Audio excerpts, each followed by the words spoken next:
Muito bom dia, minhas lindas, minhas princesas, como é que vocês estão? Tudo bem por aí, firme e forte? Vamos para mais um dia do nosso tempo de propósito?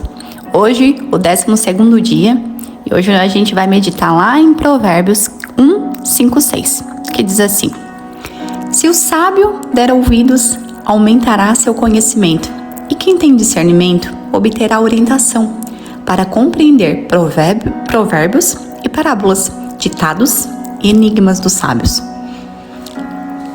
Provérbios é um dos livros que eu mais amo, assim. Eu amo todos os livros da Bíblia.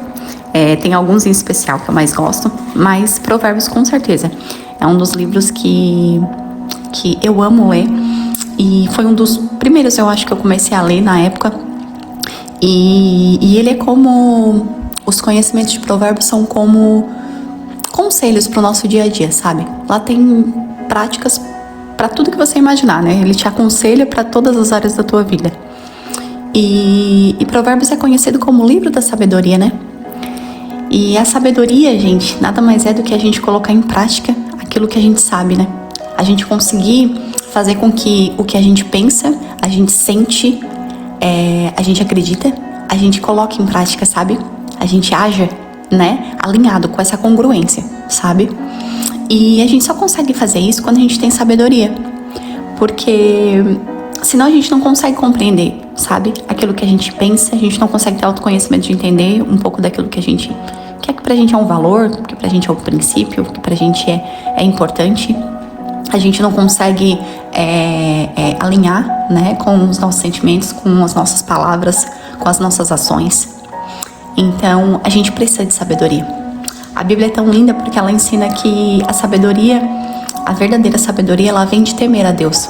Então, quanto mais a gente teme a Deus, mais a gente temer a Deus não é ter medo, né? Às vezes as pessoas confundem o temer com ter medo. Medo afasta você, né? Pode ver, tudo que você tem medo, você quer bem longe de você. O temor é o contrário, o temor é uma reverência. O temor é como se você respeitasse, sabe? Você respeita, você dá referência àquilo. Aquilo dali é extremamente importante para você, então você teme, você quer realmente, sabe, fazer aquilo que agrada o coração de Deus, aquilo que é alinhado com a vontade dele, porque você sabe que aquilo que é alinhado com a vontade dele é bom, perfeito, agradável, porque ele só quer o melhor para nossa vida, o melhor. E como que a gente vai obter de fato essa sabedoria? Só a partir do momento que a gente busca Deus. Não tem como obter sabedoria verdadeira, sabedoria que vem do alto, de outra forma. Se alguém quiser te vender sabedoria, vem aqui e compra. Não existe isso. Aliás, tem até um provérbio que fala isso, né? Que as pessoas gritam, né? Nas cidades, tentando vender, né? Não tem como. A gente só consegue sabedoria em relacionamento com Deus, não tem outro jeito não. Nós podemos conseguir conhecimento, informações, né, através dos estudos, né, da escola, de mentores, de pessoas, sim, isso sim, com certeza, porque Deus usa as pessoas, né, nós somos usados por Deus para fazer o bem para um, para o outro, pra gente poder de fato fazer a diferença na vida um do outro, pra gente cumprir nossa missão aqui na Terra. Mas a sabedoria verdadeira, ela só pode vir de um lugar, de um relacionamento com Deus, sabe? E ela começa a partir do momento que você começa a temer a Deus.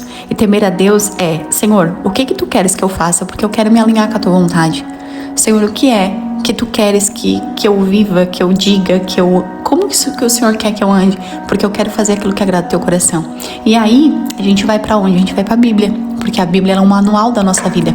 Então a gente vai entendendo o que agrada o coração de Deus, o que não agrada. E quantas vezes, né, por poder entender essa questão mesmo de aquilo que agrada e não agrada a Deus, quantas coisas, né, eu mudei, né, na minha vida para que eu pudesse sentir que eu realmente estava agradando a Deus, sabe? E uma das coisas que eu mudei alguns anos atrás, há 8 anos mais ou menos, foi que eu trabalhava, né, então a minha primeira formação, ela é designer de interiores. Eu tive loja de móveis planejados, eu tive fábrica, eu ganhei prêmios na área, fui muito bem sucedida. Eu sou muito grata ao Senhor por tudo que Ele fez na minha vida, né? Por me permitir, né? Ser bem sucedida nessa área. Chegamos a sair em SBT, Rede Record, enfim.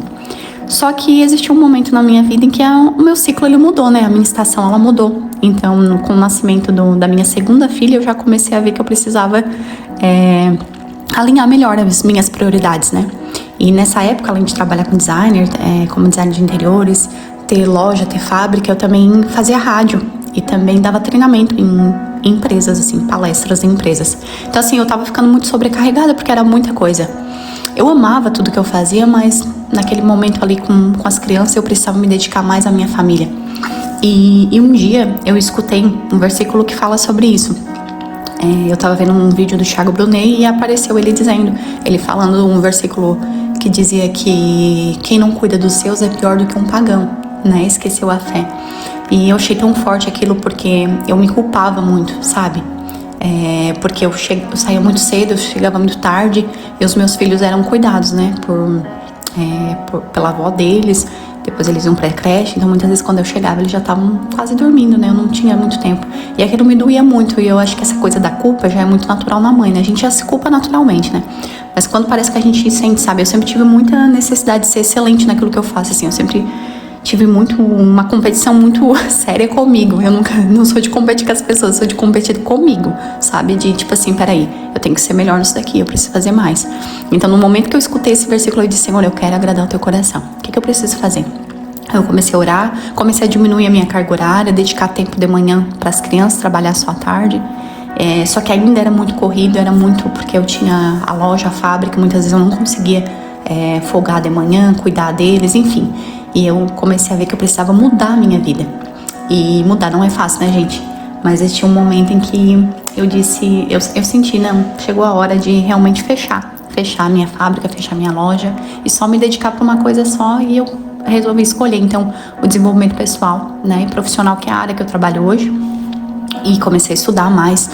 Fiz formação em psicanálise clínica, hoje faço especialização em ciência da felicidade, fiz coach, fiz PNL, enfim, fiz várias formações e fui realmente me dedicar a fazer palestras, treinamentos e aí atendimento com mulheres e casais, que foi a área que eu resolvi me especializar. E não foi fácil, não foi nada fácil na época que eu tive que largar tudo, né, porque aquilo que eu tinha lutado tanto para chegar, né, e de repente eu tive que, não, peraí, não é esse caminho. Porque se eu continuar, na época eu até pensava, vou fazer franquias. Tem até uma reportagem minha onde eu falo que o objetivo era a gente criar franquias da minha marca. E naquele momento, hoje eu agradeço muito a Deus, porque se naquele momento tivesse criado franquias, aí mesmo que eu não ia ter tempo pra minha família, porque eu ia ter que estar aí viajando e várias outras coisas. Então ia totalmente contrário daquilo que eu queria, que lá no fundo do meu coração eu desejava, e que eu queria agradar a Deus, sabe? Então, tipo assim, a sabedoria, ela nos ajuda nisso. A sabedoria, ela traz essa clareza de visão de vida. Claro que quando a gente olha uma pessoa, nossa, que chance que você teve, que oportunidade, você poderia, né, ter expandido mais a sua marca, ou você poderia ter continuado com a sua empresa, enfim. E aí você vê que não, peraí, o que é mais importante, sabe? E foi aí que eu aprendi sobre prioridade.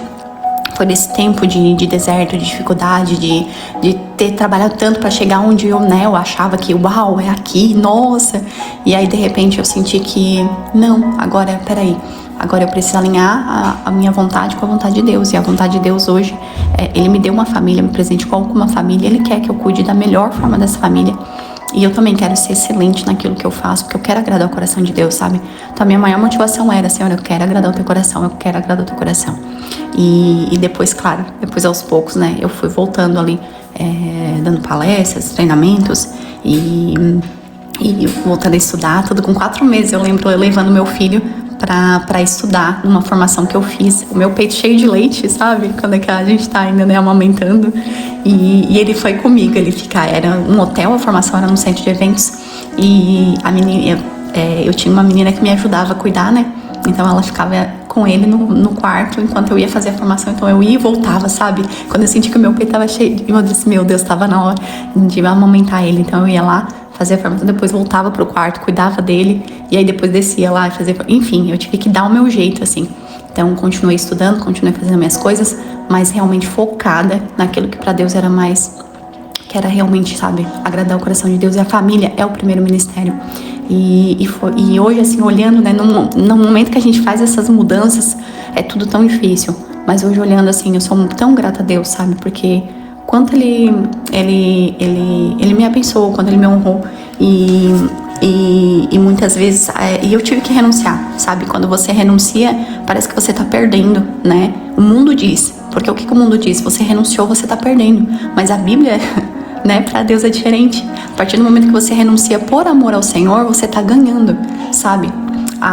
O mundo fala que se você estiver dando, né, alguma coisa, se você doar alguma coisa, se você der alguma coisa para alguém, você tá diminuindo. Mas a Bíblia fala que quando você ajuda alguém, né, alguém que realmente mereça, né, gente, não é todo mundo, não é por qualquer causa, mas às vezes alguma coisa que você faz ali, que você ajuda alguém, que, né, principalmente às vezes viúvas, né, a Bíblia fala que a verdadeira religião vem de você cuidar dos órfãos e das viúvas, né? Então quando você ajuda às vezes um órfão, uma viúva, ou às vezes uma pessoa que você vê que tá precisando, que às vezes é uma pessoa que realmente, né, não é uma pessoa que tá pedindo o tempo todo, ou tá pedindo, mas é uma pessoa que, enfim, específica, que às vezes você sente do coração de Deus de lá auxiliar ela, o quanto realmente, sabe, faz a diferença. Por quê? Porque você ajudar, você não fica com menos, você multiplica. Então, assim, a Bíblia, ela é diferente do que a gente vê no mundo, né? E como que eu vou saber a diferença do que os outros falam, do que o mundo fala e do que realmente é a verdadeira vontade de Deus pra minha vida, né? É só a partir do momento que eu começo a ter esse relacionamento com Deus, começo a ler a Bíblia, né? E a partir disso, sim, aí eu vou poder entender melhor, né? Compreender. E ainda que eu não compreenda muitas coisas, se eu estiver ali andando pelos princípios, se eu estiver andando por aquilo que Deus fala, que é pra me fazer, sabe? Que a Bíblia me garante que ali é o caminho, então eu sei que eu vou estar no caminho certo. Eu sei que a partir do momento que eu cumpro princípios, o Senhor libera promessas grandiosas sobre a minha vida. Então, que você possa pensar assim, que você possa acreditar que quanto mais você cumpre princípios, o Senhor cumpre promessas. Se hoje, talvez você sinta que você tenha que renunciar a alguma coisa, confirme com Deus, né? Confirme mesmo. Mas se você sente paz no seu coração, vá por esse caminho, renuncie, porque algumas coisas que a gente renuncia, como a gente ganha, né? Quantas coisas na minha vida eu já tive que renunciar, sabe? Mas sempre renunciei com essa fé. Senhor, eu quero fazer isso pra agradar o teu coração. E porque eu acredito que o Senhor tem coisas maiores pra mim. Ainda que eu não entenda, ainda que eu não veja, ainda que pareça o caminho contrário, eu vou confiar. E como vale a pena, porque o Senhor, Ele não é homem pra que minta, nem filho do homem pra que se esqueça daquilo que Ele prometeu, sabe? Ele é fiel. Ainda que eu e você, muitas vezes a gente falhe, ainda que a gente não seja, às vezes a gente falha muitas coisas, mas o Senhor, Ele não falha, Ele não pode falhar, porque Ele é perfeito, tá bom? Então eu espero que essa palavra hoje fortaleça o coração, porque hoje ela tá cheia de um pouco de testemunha aí, pessoal, também. Então vamos lá, vamos fazer a nossa oração? Senhor, dai-nos a graça de um ouvido aberto para que nós possamos prestar atenção à Tua palavra. Escutemos, Senhor, a Tua voz. Meu Deus, Criador do céu e da terra, Tu que enviaste Jesus por amor a nós, dai-nos, Senhor, por favor, sabedoria e entendimento. Garanta-nos, Senhor, a informação da Tua palavra e que nós tenhamos revelação do conhecimento da Bíblia. Aumente o nosso conhecimento e o nosso entendimento dos Teus caminhos, assim como do Teu reino. Ajuda-nos a compreender os sonhos, as parábolas, os enigmas do sábio. Ajuda-nos a nunca ficar sem um conselho na hora da necessidade. Guia-nos em todos os aspectos da nossa vida, em tudo que nós passamos. Dai-nos, por favor, sabedoria da Tua palavra, para que nós possamos aplicar em todas as situações da nossa vida e para que nós só possamos, Senhor, ser bem-sucedidas em tudo que fizermos, para a honra e glória do Teu nome. É o que te pedimos em nome de Jesus. Amém.